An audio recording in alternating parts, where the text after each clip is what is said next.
Hello everyone. So today in this lecture we will be discussing a very important concept associated with the evaluation of public projects, and that is what we call as benefit cost analysis. So before going into the details of benefit cost analysis, let us see what is a public project and how it is different from a private project. A public sector project, or simply a project, is a product or a service or a system used, financed, and owned by the citizens of any government level. It may be a owning of a school at panchayat level. It may be a company like HAL or Steel Authority of India, or transportation system like Indian Railways, roadways. So all these things will be governed under public sector project. The basic difference, if we compare this with a private sector, that these projects are created with a sole viewpoint, that is to provide service to the citizenry of that particular region, area, or enlarged citizens for a country, with no profit at all, like creation of an hospital, like creation of a amusement park, health services. So if we just see various sectors which will come under public sector project, it includes public health, criminal justice, police system, what we call as safety, fire services and all those things, transportation, welfare, and utilities, that are basically publicly owned and required economic evaluation. So the thing is, as far as the benefit cost analysis is concerned, since we are dealing with such projects from which we are not extracting any profit, but rather we are assessing them on the benefits which are associated if that particular project is being associated. So it's become all the more important to evaluate these projects. So before going into the benefit cost analysis, let us see some more point of difference between a public and a private project. If we see the size of the investment, so generally for a public sector project, this investment is quite large as compared to private sector, though in some cases the investment is also large in case of private sector projects, but generally that is medium to small investment. Life estimates large in case of public sector projects, extending from 30 to 50 years. However, it is comparatively shorter for a private sector project, extending from 2 to 25 years. Now, this is one of the important difference, that if we see the cash flow here, what we have in a public sector project, no profits, only benefits, and these benefits are estimated. However, in case of a public sector, basically the basic intention is to generate revenues, which in turn generates profit. So that is where costing is being evaluated or is being done in such a way so as to make profits. As far as funding is concerned, for public sector project, funding is done mainly with the help of taxes, fee, bonds, private funds, or any fund which is contributed by the citizens of that particular country.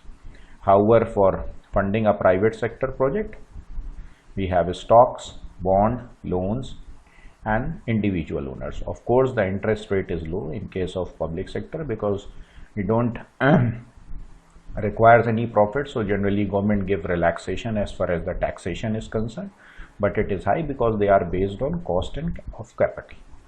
So the most important thing why we are studying this benefit cost analysis, so with the help of this analysis, we can evaluate whether investment in any such project is desirable or not. So this is the first point. And if it is desirable, and if we are having multiple options, which option is best suited to invest in? Because here the thing is that most of the projects, if the cost of the two projects are same, say for example, and the benefits associated with project X is say 5 benefits, and with project Y we say 10 benefits, obviously the choice will be to go for a project, since the cost is same. So ideally the choice will be to go for the project in which we are having 10 associated benefits. But if the cost if the cost is different and the benefits also are also different, say for example, if the cost is lower, then the benefits are less. If the cost is high, the benefits are high. Then it is not quite easy to select whether to go for that particular project or not, or which one is more useful. So the basic thing is that with the help of this analysis, we can make such decisions. So the benefit cost analysis, it basically introduces objectivity into the economic analysis of these public projects. So subjectivity is basically converted into objectivity. So that is the basic aim of the benefit cost analysis. So if we go by the definition, it says that benefit cost analysis is an economic decision making approach which is used particularly in government and businesses, and it is used to assess whether a proposed project, program or a policy is worth doing, or to choose between several alternative ones. So one is you are having no option and one option, so whether to go for it or not to go for it. So this is this is one thing by which we can, with the help of this analysis, we can answer. And the second thing is that if we have multiple options, then with the help of this analysis we can answer that which one is best suited. So it involves basically comparing the total expected cost of each option against the total expected benefits. So basically it's a comparison between the associated cost and the benefits. Okay, to see whether the benefits, with the basic objective is to see whether the benefits outweigh the cost and by how much margin. So that is the primary objective of carrying out the benefit cost analysis. So cost is something which is the expenditure which is incurred for the construction or making that project workable. So that is whatever amount of money is being incurred, that is what we call as a cost associated with the project. Benefit simply means the advantages to be experienced by the owners or by the public. Say for example, creating or establishing a hospital, so the mortality rate may get lower down, the health conditions improve upon. So that is basically the benefit. Now as far as the disbenefits are concerned, it is basically the undesirable elements which are associated with that particular project. For example, creating a company at a particular place, so that benefit is that this will create employment opportunities, but on the other hand it may hamper the environment. So that is the disbenefit associated with the project. So the thing is, whenever we are carrying out this benefit to cost analysis, we take into account the cost aspect, the benefits, and of course the disbenefits associated. So all the three things are taken into consideration for the evaluation. Now let's see if we have only a single project. That means if we have a project, so the question is whether to execute it or not to execute it, or simply we can say we are comparing this project with a condition where we don't have any such investment or not to go for that particular project. So that is the B by C analysis for a single project. So primarily whenever we are dealing with benefit to cost analysis, first of all the cost and the benefits, they must be converted to a common equivalent monetary value. It may be on the basis of present worth, it may be on the basis of annual worth, or it may be on the basis of future worth. So any of the methods we can use, but the thing is that all the cash flows should be converted into any one of the basis. That is either on the basis of present worth, or on the basis of annual worth, or on the basis of future worth, of course at the discounted rate, whatever interest rate is given. So simply the benefit to cost ratio can be calculated as the present worth of the benefits upon present worth of the cost. If we are evaluating it on the basis of present worth, if we are evaluating it on the basis of annual worth, then the annual worth of all the associated benefits divided by its cost, or the future worth of the associated benefits divided by the future worth of the cost. So generally we can do it either with the help of present worth method or the annual worth method or the future worth method if we are dealing with a single project. So I generally prefer this annual worth method. So of course we can do it in by using these two also, but it will always be preferred if we use annual worth method.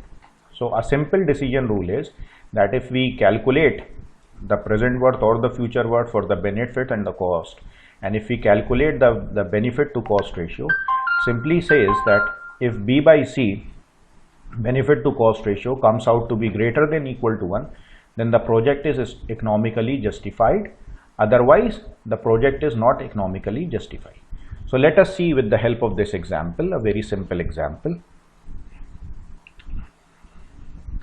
Okay, so now before any example, if we see this here, what we are doing here, we are taking the benefits and the cost.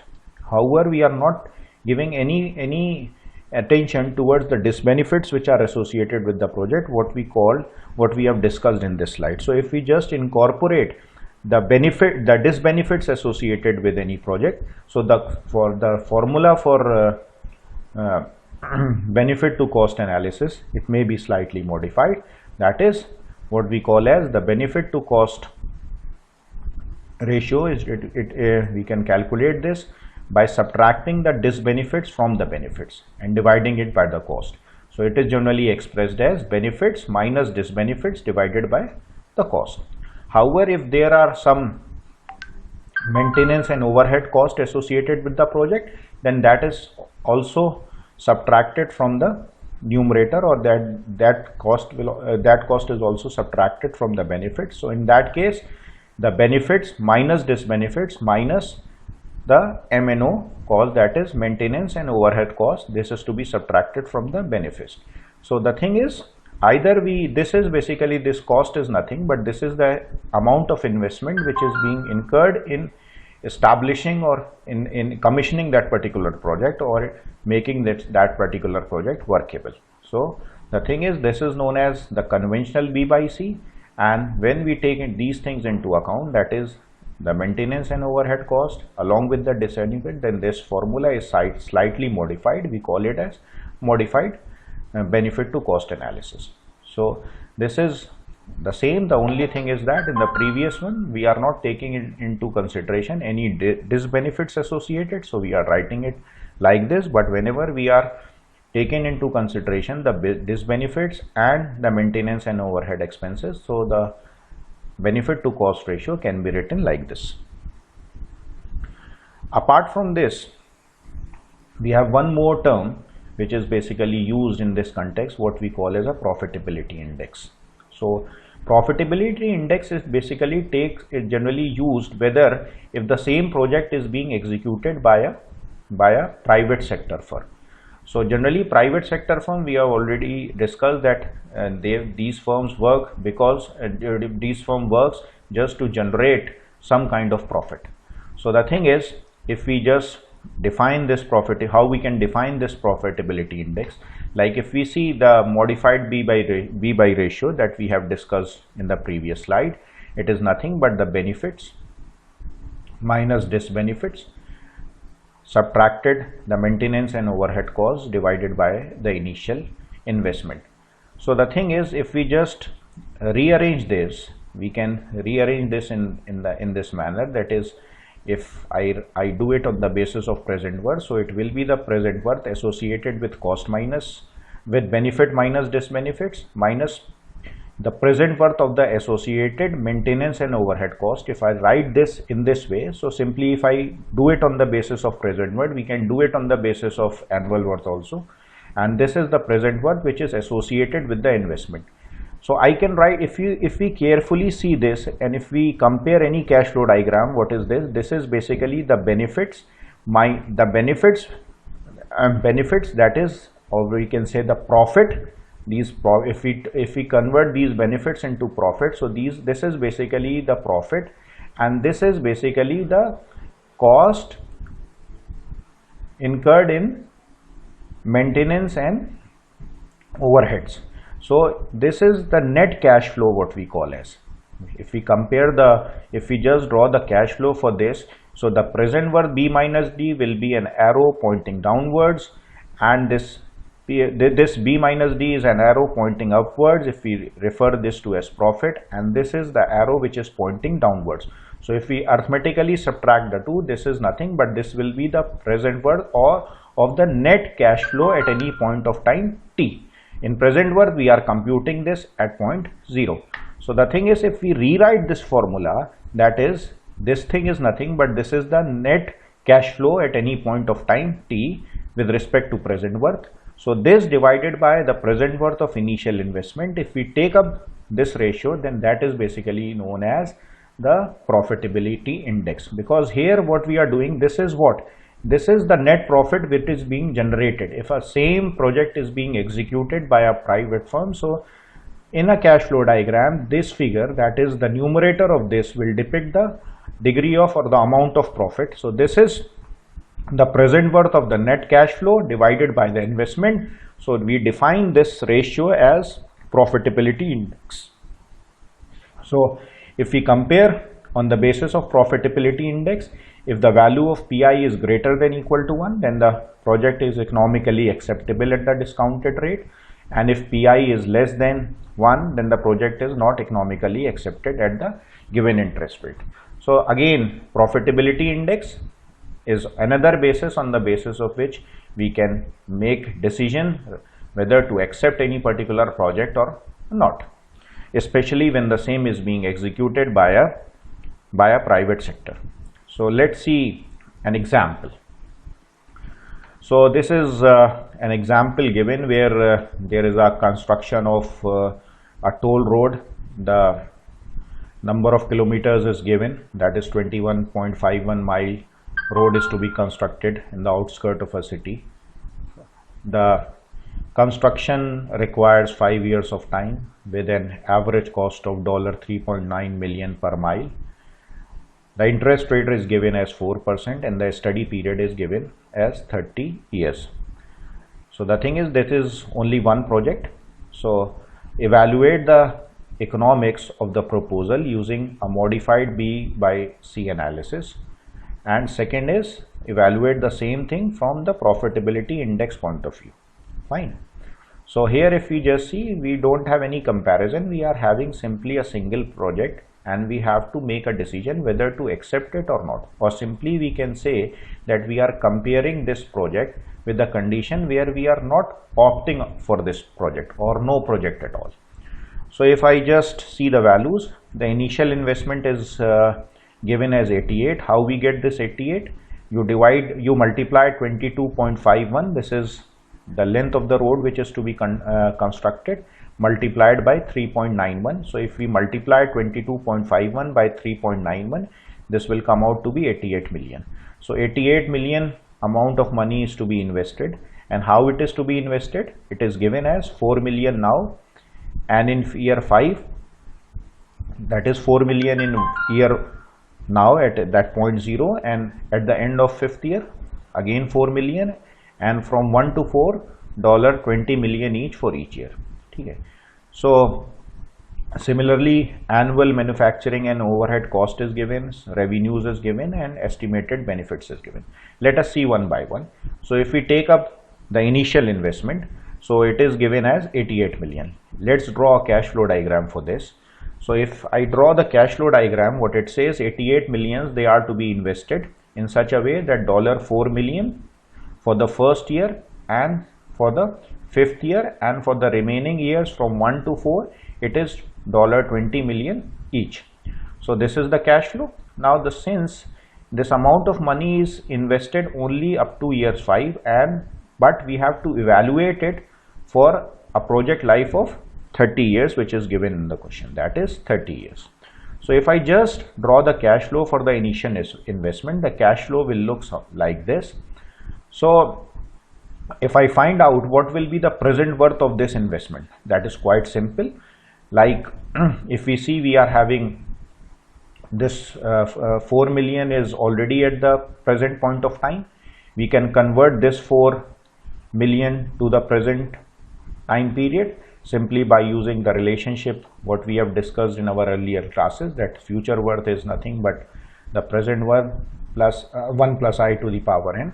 So here f is given as 4, and we can compute what will be the value of p. So p will be f upon 1 plus I to the power n. So f is given as 4, and 1 plus I, interest rate, is given as 4%. So this is the denominator. This is already the present worth, and if we look at this, this is basically a uniform series where annuities are given. So we can convert these annuities into present worth with the help of this formula. If we just fit in the numerical values and if we solve it, then the present worth of the investment comes out to be $71.89 billion. So this is all about what the initial investment is. Now coming on to the second one, that is annual maintenance and overhead cost. They are given as $1 million per year plus an additional $3 million each fifth year, including year 30. Now let's see how we can draw the cash flow. So if we just see, so it is given as $1 million each year up to year 30 and additional $3 million at the end of each 5 years, including 30. So if you see, this will be the cash flow diagram will look something like this, that we have a uniform series of $1 million and $1 million every year till the project life, and additionally we have $3 million at the end of each fifth year, starting at the end of fifth year, at the end of 10th year, then 15, 20, 25 and 30. So again, if we convert, since we are evaluating this on the basis of present worth, so again if we convert this whole cash flow into the present worth, into a present worth, the same can be done by using the relationships which we have already discussed in the previous slide. So these are the annuities, so we can use the relationship between P and A. Okay, we can use the relationship between P and A. So this relationship between P and A can be used. A is given, we can find out P, add 1 to it because this is already at 0, so add 1 to it. So $1 million plus the conversion of all these annuities to 0, plus if we treat each of this payment as a future worth, and we can compute what will be the corresponding present worth of each transaction. So for the fifth year it will be 3 upon 1 plus I to the power n. For at the end of 10th year it will be again 3 divided by 1 plus I, that is 4%, that is 0.04 to the power 10, so on and so forth. So if we compute this, the present worth of the M&O cost comes out to be $26.87. So this is the second thing, that is we have converted the annual maintenance and overhead cost using present worth method. Now it comes to the revenues, what we call as benefits, or revenues or benefits. Include toll and retail commercial growth is starting at $2 million in year 1. Okay, so it starts with $2 million in year 1, increasing by a constant 0.5 million annually through year 10, and then increasing by a constant $1 million per year through year 20 and remaining constant thereafter. So if we just convert this into a cash flow diagram, it will look something like this. It starts with $2 and again increasing at the rate of $0.5 million per year thereafter up to the end of 10th year. So again we can represent this in the form of cash flow like this. So once it reach at the end of 10th year, the increment is of $1 million per year each year. So the next, at the end of 11th year, if we add $1 million to it, it will be 7.5. So again it continues till the end of 20th year, so increasing at the rate of 1 million per year thereafter. So at the end of 20th year it comes out to be 16.5, and from here onwards till the end of the economic life it remains constant, that is $16.5 million each year, starting at the end of year 21st till the end of year 30th. So this is the cash flow diagram for the benefits for this particular problem. Again, if we see this problem and we recall what we have discussed in unit 1, so what do we have? We have a uniform series starting from end of year 1 to end of year 10. Again, we will be having a uniform series starting at the end of year 11 till the end of year 12.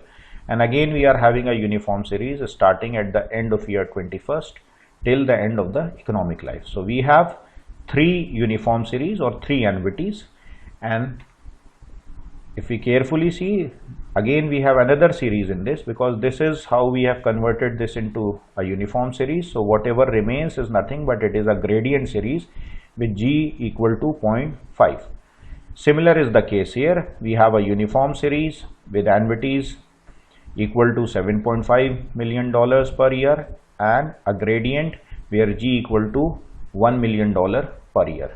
So if we solve these gradient series and these annuities and we convert all these things into the present worth, this comes out to be $167.41. So a gradient series can be converted into a present series with the help of this relationship, what we have already discussed in unit 1.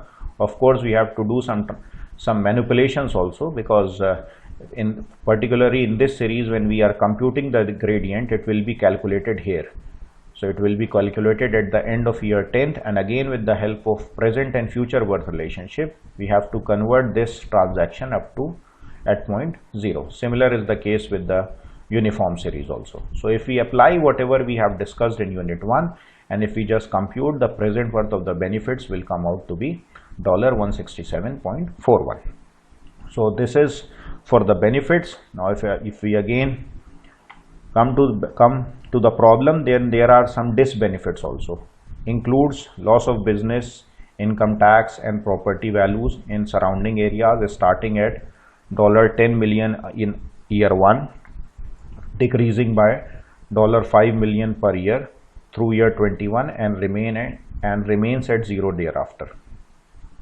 So the thing is starting at $10 million in year 1, decreasing, so it will this benefits will decrease by $0.5 million per year up to year 21, and then they remains 0 at the end of the economic life. So if I draw the cash flow for these disbenefits, so it starts with $10 million at the end of year 1 and it decreases at the rate of $0.5 each year thereafter till it reaches at the end of 20th year where it will be 0.5, and again at the end of 21 year it will be 0, and from here onwards till the end of the 30th year all the transactions will be 0.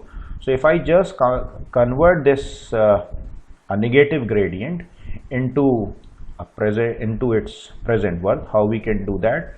You may recall what we have discussed, how we can convert a negative gradient series. Simply if we extend this cash flow in the form of a uniform series with extending all these transactions as $10 million each year. So this will be an annuities, and whatever we are increasing here, you just subtract the same amount here. So you are having a arrow upwards, and now this will behave as a gradient series, and this series will be converted into an annuities. So you convert all these annuities into present worth and you subtract this gradient series from these annuities. So this will be the present worth of the associated disbenefits. If we calculate it, it comes out to be the total worth, present worth of the disbenefits comes out to be $80.21. So if we summarize what we get present worth of the investment as 71.89, present worth of the cost, that are the M&O cost, this is $26.87. Similarly, the present worth of the associated benefits, it comes out to be $167.41 million, and the present worth of the disbenefit, it comes out to be $80.12.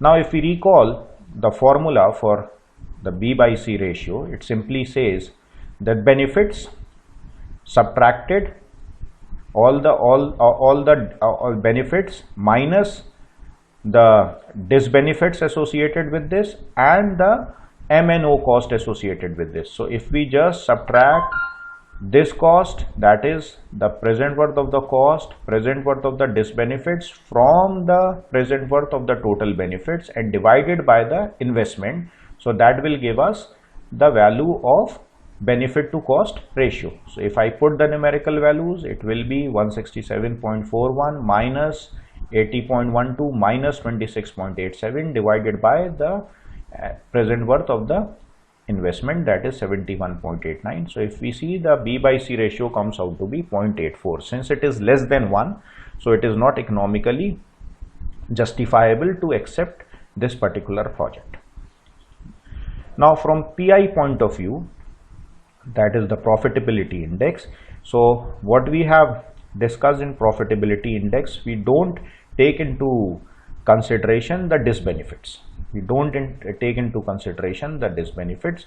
So simply if I compute the profitability index, it will be the benefit subtracted by the benefit, the M&O cost subtracted from the benefit. So it is 167.41, and from this if we subtract 26.87 divided by 71.89, so if we compute this, it comes out to be 1.95. Now if we see this is greater than 1, so the thing is, if we don't consider disbenefits into account, then the same project is basically viable. So the thing is, since the private firms, they are not interested in evaluating the disbenefits, so if they calculate the value of PI, the same project which is not economically feasible, in case we are taken into consideration the disbenefits, the same may be accepted. So that is how we evaluate the project. And the important thing to note here is that we don't have any multiple projects, we have only a single project, and we have to make a decision whether to accept it or not. So this is all about the simple benefit to cost analysis, where we don't have any n number of options, rather we are having only a single option, and we have to make a decision whether to opt it or not. So in the next lecture, I will be discussing when we have more than 2 options available with us. So that will be in our next video. Thanks a lot.